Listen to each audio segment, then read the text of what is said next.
आज कांग्रेस यहाँ पर सत्याग्रह कर रही है, लोकतंत्र बचाओ सत्याग्रह कर रही है। यहाँ पर मीनाक्षी नटराजन खुद पहुंची हैं, पूर्व मुख्यमंत्री दिग्विजय सिंह भी पहुंचे थे और यहाँ पर आज धरना प्रदर्शन कर रहे हैं। यहाँ पर बैठे हैं कांग्रेसी और लगातार जो उनकी नामांकन रद्द हुआ था राज्यसभा सीट को लेकर, आज यहाँ पर विरोध प्रदर्शन आप देख सकते हैं। यहाँ पर खुद मीनाक्षी नटराजन अपना बयान दे रही हैं, उन भाषण दे रही हैं। यहाँ पर लोग पहुंचे हुए हैं, प्रदर्शन हो रहे हैं और लोगों से बात करेंगे और जानेंगे कि किस तरह से और क्या मामला है। हम ये मानते हैं कि अब ये सिर्फ मात्र सीट चोरी, वोट चोरी नहीं है, हाउस चोरी, पार्टी चोरी की दिशा में बढ़ रहा है और वन नेशन वन पार्टी की दिशा में बढ़ने की कोशिश हो रही है और उसका हम सबको डटकर मुकाबला करना है और हम डटकर उसका मुकाबला करना है। दीदी, जिस तरह से एनएसयूआई के 22 लोगों को आपके संबंधित में जो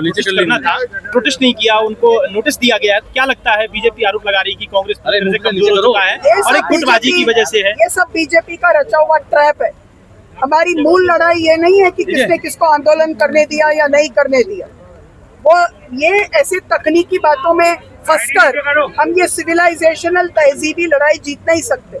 मैं बहुत स्पष्ट हूँ, ये जो देश में हो रहा है वो सबको दिख रहा है। राज्यसभा की तो एक सीट है, वो सीट ठीक है, कांग्रेस पार्टी को नहीं मिली, कोई बात नहीं। उसके बाद पिछले हफ्ते भर में इस देश में हो क्या रहा है सबको दिख रहा है ना। एक के बाद एक पार्टी को लीलने की कोशिश हो रही है, यानी कि वन नेशन वन पार्टी की दिशा में लोकतंत्र को ले जाने की कोशिश है और दो लोगों के चलाए हुए डंडे पर ये हो रहा है। इसको हम कैसे बर्दाश्त करें, ये सवाल है और इसकी लड़ाई हमको लड़नी चाहिए। बीजेपी बोल रही है कि आप ही के नेता नहीं चाह रहे थे। आपको बोल रही हूँ, ये उनका बनाया हुआ ट्रैप है और कांग्रेस पार्टी इस ट्रैप में फंसने वाली नहीं है और न ही इस देश के आम लोग उस ट्रैप में फंसे हैं। उनको अच्छी तरह दिख रहा है 22 जून को क्या होने वाला है, यूएस डील होने वाला है, किस तरह से नीट में लाखों बच्चे आज अपने भविष्य को लेकर परेशान हैं। ये सब जो हो रहा है सबके सामने है। ये हमारी पार्टी ने तो नहीं किया कि तृणमूल कांग्रेस के सांसदों को एक मुश्त खरीद लिया। हमारी पार्टी ने तो नहीं किया कि उद्धव ठाकरे की पार्टी को एक मुश्त खरीद लिया। ये कौन कर रहा है?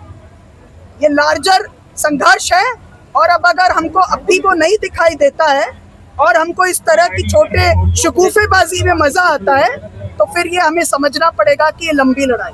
पार्टी ने 5 तारीख को अनाउंस किया, उसके बाद 5 तारीख, 6 तारीख, 7 तारीख और 8 तारीख 4 दिन आदरणीय महेंद्र जोशी जी यहाँ है, आदरणीय पीसी शर्मा जी है, विभा पटेल जी हैं, हमारे जिला कांग्रेस के अध्यक्षगण हैं, सब लोग जानते हैं, आरजीपीआरएस के साथी हैं। बिना किसी प्रकार के आह्वान के हजारों कार्यकर्ता कांग्रेस के कैंडिडेट का पर्चा भरवाने के लिए आते हैं। जब उन्हें समझ में आया कि हरियाणा फॉर्मूला यहाँ नहीं चलेगा, तब उन्होंने कुछ और करना तय किया, क्योंकि इस बार सभी विधायक बिना किसी तरह के मोबिलाइजेशन के एक साथ आए, एक साथ खड़े हुए, तो उनको समझ में आया कि यहाँ हरियाणा का फॉर्मूला नहीं चलने वाला, जो उन्होंने हरियाणा में हाल में किया था। तब उन्होंने कुछ और करना तय किया। दूसरी बात, ये बहुत इंपॉर्टेंट बात, मेरा जिस दिन स्क्रूटिनी हुआ, मेरे से मतलब मेरा व्यक्तिगत इसमें कुछ नहीं, मैं पार्टी की प्रत्याशी हूँ, पार्टी के कैंडिडेट का स्क्रूटिनी की प्रक्रिया हुई। उसी समय झारखंड में भी एक पार्टी के प्रत्याशी की स्क्रूटिनी की प्रक्रिया शुरू हुई।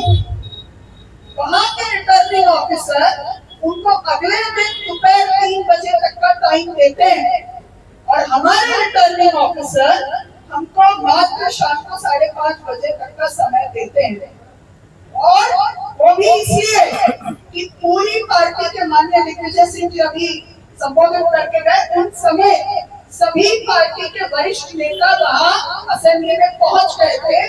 उसके कारण एक मॉरल प्रेशर के कारण, एक नैतिक दबाव के कारण उन्होंने शाम को 5:30 बजे तक का भी समय दिया, वरना तो वो ये भी समय नहीं देना चाहते। मैं आपको हिस्ट्री बताऊं, जब मैं 2009 में लोकसभा का चुनाव लड़ने के लिए गई, तब भी मेरे नामांकन को चैलेंज किया गया। उस वक्त के माननीय कलेक्टर, जो कि तब रिटर्निंग ऑफिसर थे मंदसौर जिले में, उन्होंने हमें पूरे 24 घंटे का वक्त दिया और हमारी भी तकरीर को सुना, उनकी भी तकरीर को सुना और फिर उन्होंने एक फैसला दिया।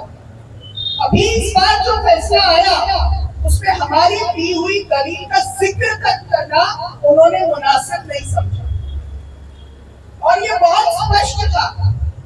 प्रदेश के वो नेता सत्तारूढ़ दल के, जो कि जिनकी साधन की शुचिता हम सब के सामने बहुत खुले तौर पर हम सब जानते हैं, जो इंदौर के बहुत बड़े नेता कहते हैं अपने आप को, उनकी वहां मौजूदगी कुछ पता नहीं। उसके बाद वो रिटर्निंग ऑफिसर्स हमसे नजर नहीं मिला, क्योंकि ये भारत देश की मिट्टी की एक सच्चाई है कि यहाँ पर व्यक्ति नजर मिला के झूठ नहीं बोलता। तो उन्होंने नजर मिलाना बंद कर दिया। मुझे पता था कि अब हमें लंबी लड़ाई लड़नी है और वही हुआ। शाम को 6, 6:30 बजे उन्होंने एक फैसला दिया। ठीक है, आपने हमारे लिए एक फैसला दिया, अभी हम फैसले के सही या गलत को बाद में चर्चा करेंगे, पर आपने हमें तो एक फैसला दिया। अगले दिन हम लोग इलेक्शन कमीशन ऑफ इंडिया के पास गए और एक रिटर्निंग ऑफिसर ने एक फैसला दिया, उसको हम ऊपर उनकी जो उससे बड़ी कमेटी है उसके पास, जो एपेलेट अथॉरिटी है उसके पास हम गए। उनका जवाब आज दिन तक भी हम लोगों को नहीं मिला। आप यही कह दीजिए कि आप गलत हैं, कहिए तो, इलेक्शन कमीशन ऑफ इंडिया कहे तो कि ये गलत है, लेकिन उन्होंने कहा नहीं, क्योंकि उनका एकमात्र मकसद था समय खराब करना। और उसके बाद जाहिर है कि हम माननीय उच्चतम न्यायालय के पास अपना मामला लेकर के गए।